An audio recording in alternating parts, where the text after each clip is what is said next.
नमस्कार, आप देख रहे हैं सलून न्यूज़। मैं हूं संजय ओझा। आज हम बात करेंगे वरिष्ठ ट्रेड यूनियन नेता से, जो जेसीसी की जो सबसे अपेक्स कमेटी होती है, जहाँ पे श्रमिकों के जो सवाल हैं, जो मेन जो इशू है उस पर चर्चा होती है, बात होती है। ये एक बड़ी गवर्निंग बॉडी है। इसमें सीसीएल के सीएमडी से लेकर जो तमाम मुख्यालय के जो आला अधिकारी होते हैं वो बैठते हैं। उस कमेटी के लंबे समय तक पदाधिकारी रहे। हम बात करेंगे ललन प्रसाद सिंह जी से। हाल के दिनों में एक सवाल आया है, हम चाहते हैं आप तमाम जो हमारे दर्शक हैं उन तक ये बात जाए। इनके क्षेत्र में एक सहायक प्रबंधक थी ई तीसरी, जो सदस्यता रसीद है सत्यापन को लेके ललन बाबू का सवाल हुआ, और क्या कुछ सवाल हुआ, तमाम सवालों को भी समझेंगे, बुझेंगे, और बात को हम आगे ले जाते हुए आपको तमाम दर्शकों को बताना चाहते हैं कि अभी हाल दिनों में जो महाप्रबंधक औद्योगिक हैं नवनीत कुमार साहब एक चिट्ठी सर्कुलेट करते हैं इसी महीने की 9 तारीख को, जिन पे स्पष्ट लिखा हुआ होता है कि जो कर्मचारी हित में और मजदूर हित में जो सवाल उठाने वाले नेता हैं उनके ऊपर नन ग्राटा जैसे अहम जो सवाल है वो खड़ा किया गया है, जिसके चलते कि जो तमाम एपेक्स कमेटी के साथ साथ जो एरिया कंसल्टेट कमेटी है, तमाम चीज़ों पे नेताजी को तमाम जो सवाल है मजदूर हित में उनसे इनको बाहर रखा गया है।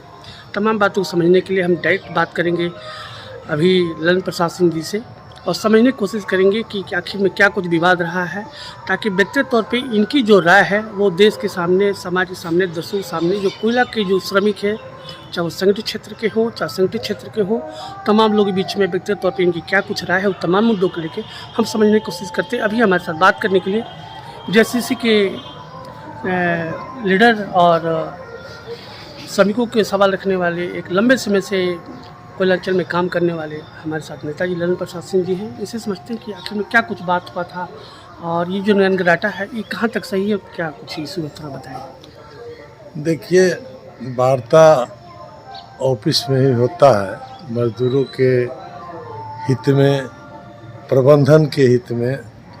किसी भी तरह का त्रुटि जब होता है तो उसमें बिना वार्ता के समाधान नहीं होता। और हम लोग एक पुल का काम करते हैं, हम ट्रेड यूनियन चलाते हैं, मेल का काम करते हैं। प्रबंधन और वर्कर के बीच किस तरह समन्वय बना रहे हैं, इसका सदैव इसका साफ उदाहरण है कि यहाँ का जब भी आप तमाम साथी देखे होंगे कि आईआर कभी भी हमने गड़बड़ाने नहीं दिया, बढ़ चढ़कर हिस्सा लिया।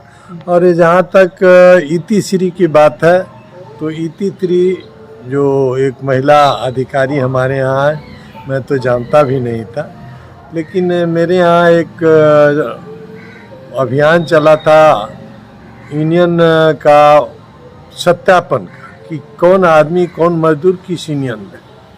तो ये तो मजदूर को डिसाइड करना है, लेकिन मजदूर खुद आकर मेरे पास, मजदूर लोग ही लगे कहने कि मैं बंधुआ मजदूर नहीं हूँ, जो यूनियन चाह रहा है वही ज़बरदस्ती करा रहा है।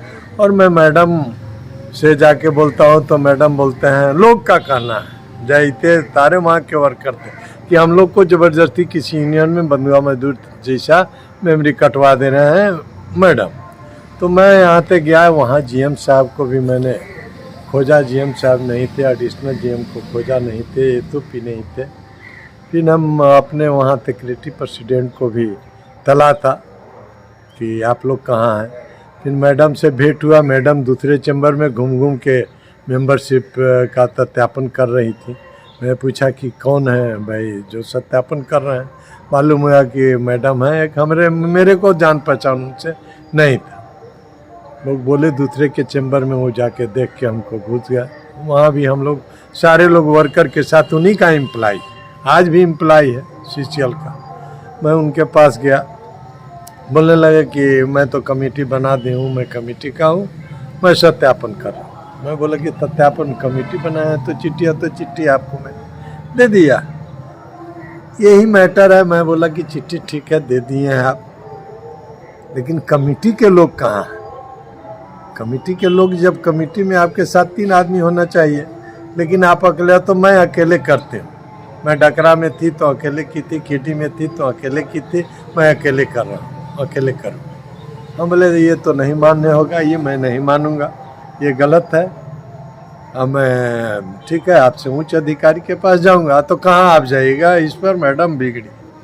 मैडम का तेवर कुछ और था, वो बिगड़ गई कि नहीं आप कहाँ जाइएगा, जीएम यहाँ जाइएगा या टीएमडी के यहाँ जाइए, जिसके यहाँ जाना है जाइए। उस पर मैंने स्पष्ट शब्द में बोला कि ये चीज़ तो अच्छा नहीं है मैडम, हम लोग मिल करने आईआर न बिगड़ी इसके लिए आए हैं, मजदूर आपका है और मेंबरशिप के लिए इतना झमेला है, उस पर आप बगला हो गई, बहुत तरह से बहुत ये हुआ, लेकिन किसी तरह का जिससे आईआर बिगड़े या किसी को मान सम्मान पर ठेस पहुँचे ऐसा असंसदीय शब्द हमने यूज नहीं किया है। और एक अधिकारी होते हैं, हम ट्रेड यूनियन के नेता हैं, मैं भली भांति जानता हूं कि मेल किस तरह से होता है, किस तरह से संबंध रखना चाहिए एक ट्रेड यूनियन को अधिकारियत और मजदूरों के बीच, वो मैं बाखूबी जानता हूँ। और ये जो लांछन लगाया गया है इसके पीछे बहुत बड़ा षड्यंत्र है। इसमें कुछ साथी जो अपने को मैंने अधिकारी के करीबी और कुछ इसमें बिचौलिए का काम करने वाले, जो सदैव बिचौलिए का काम करते हैं कि प्रबंधन के बीच में हम जाके किसी तरह पैठ बने ले रहे हैं, वैसे आदमी षड्यंत्र के तहत ये इतना बड़ा षड्यंत्र रच कर और इसको लहराने का काम किया गया। धन्यवाद ललन बाबू, और तमाम सवालों को आप संजीदगी से रखने के लिए। और हमारी कोशिश होगी कि जो विभाग के ढंग से आपने बात को रखी है, हम अपने दर्शकों के सामने खुला जो कामगार हैं वो तमाम लोग वीडियो को देखें और समझें कि आखिर में क्या कुछ बातें निकल के आ रही हैं।